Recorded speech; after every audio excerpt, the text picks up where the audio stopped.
Damn.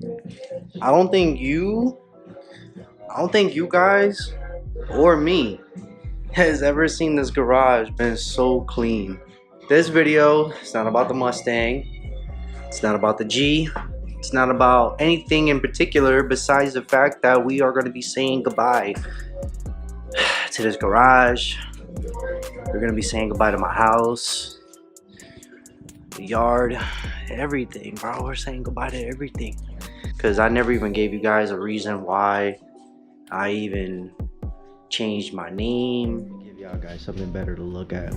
So, first things first, I know y'all saw I changed my name. It was from Savage Mellow to 517 Mellow.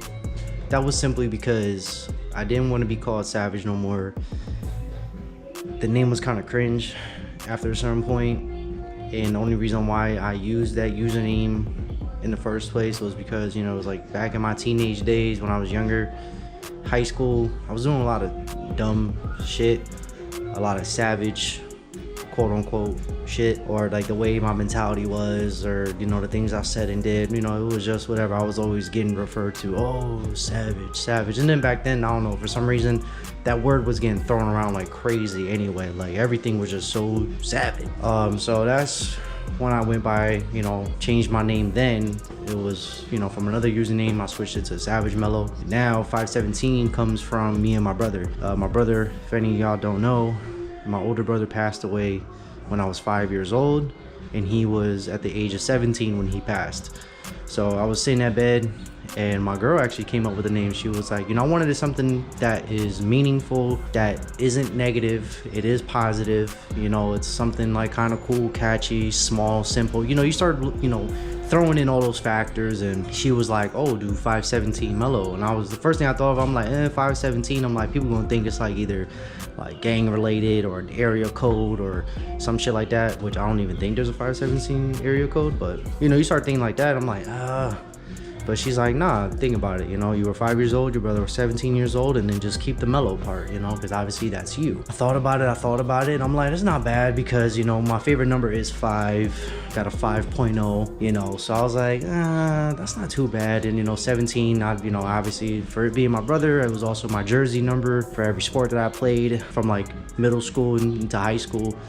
You know, once I fully grasped and understood the whole situation that, you know, my brother's really gone, and, you know, you start understanding about death and life and all that. We are now wrapping up to the end of being in this garage and this property and doing projects in here, due to the fact that I got this property, you know, with my parent, and they have since, you know, things have flipped once I got into a relationship, and they became a little bit too controlling, a little too weird. Pretty much, instead of looking at me as, you know, her son, she started looking at me as if I was like a husband or a boyfriend or something. So it was an unfortunate, you know, toxic boy mom situation. And the more I pretty much set boundaries, the more I pretty much stood my ground, the more I pretty much questioned, you know, every little thing that did not feel and look and seem like healthy and normal, the more you drift apart from the parent. And, you know, you start looking at them different, you start moving different,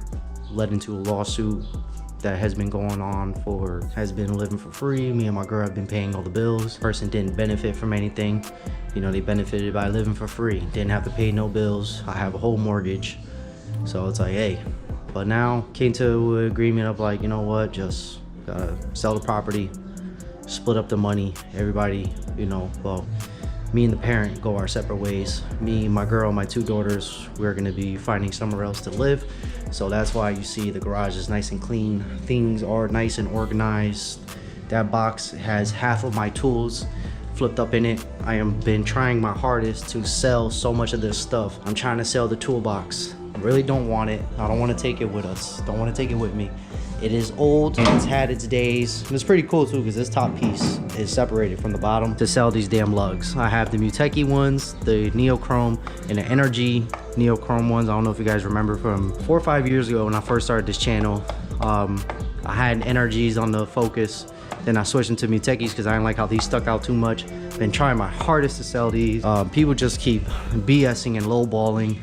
Been trying my hardest to sell this damn Sparkle wheel. Another one, people ghost me on Facebook or waste my time. But everything else is obviously coming with me. I would like to try to sell the TSX center console. I mean, not center console, media thermostat and shit. I gotta post it out for sale today, maybe. I'm trying to sell the box of Fox Body stuff. Been trying to do that. Still got the Focus ST rear bumper with all the rest of the wing and the back seats and the engine cover. Been trying to sell that for the longest. Everything else is coming with me. Keeping, you know, obviously that's all the new center console stuff for the Fox Body. Even the old center console, I'm gonna keep. If I ever feel like it, I probably should throw it up for sale soon. I got the original headlight, 3-piece headlights. I gotta box all that stuff up and, you know, start bringing it with me. But I packed up most of my tools is pretty much packed up. A lot of anything that had a case. So my Husky, my Duralast, my specialty tools, you know, the ones that you know, for specific special needs, they're all in that box. Box is pretty, you know, the bin is pretty heavy. Still got more stuff to go though, obviously. So I've been just trying to little by little just organize and get things ready. And then obviously I got all my fuel stuff that I need to put together so that it can get installed into the Mustang. Cause while we move, I'm gonna try to position it so that the Mustang gets dropped off at the shop while the moving is happening. That can be occupied somewhere safe and I don't need to think about it. And it's getting something done so that one's pretty much gonna be the last y'all see of this garage, man. And it was a good time. We had fun, we had a ball, you know, all this space. I'm 27 years old, the youngest homeowner probably out of all my family. Probably the youngest homeowner in my generation, you know. I mean, F it, even in my my actual group of friends or people that I went to high school with, or I'm the youngest and the first out of all of them to even own a home. To even sit there and say I paid a mortgage to maintain the property, had a property. Granted, yes, 50% of it wasn't because of me, the money wise, but I had a fantastic credit score, 750. I had my own car I was financing by myself, paying that. Just got my girl, financing that car for her right now, for the kids. Just got my G. Got the Mustang up and ready. You know, I did a lot of things that, you know, by 27 years old, by a young age, that a lot of, you know, other people my age, you know, people I went to high school with, people I meet, believe it or not, in my city, doing what I did, not everybody does at this age. So it's a huge and a great accomplishment. This is such a bittersweet thing that is happening, but it's all gonna be, you know, this was a live and learn situation. Like, now I know what to expect in the future. The next time I cop a property, it's not gonna be a single family home. I'm gonna obviously try to get me, you know, a 3 or 4 family, you know, multi-bedroom situation that I could just rent out, make money off of, find a fix and flip, do things like that, partner up with people, I'm trying to get my credit score back on track. I'm almost in the 700s again.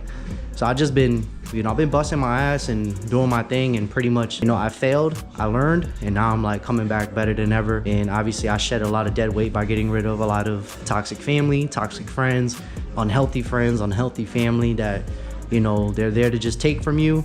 They can't even meet you halfway or put into you the same amount that you put into them. So, and I'm not saying that you should have people around you are strictly only beneficial for you. Beneficial in a way, like, I'm not talking about finances, I'm not talking about money, I'm not talking about opportunities. I'm just talking about just all around, like a good person, somebody who wants to see you win, even if they're not winning. Those are the type of people, I mean, that you should have around you.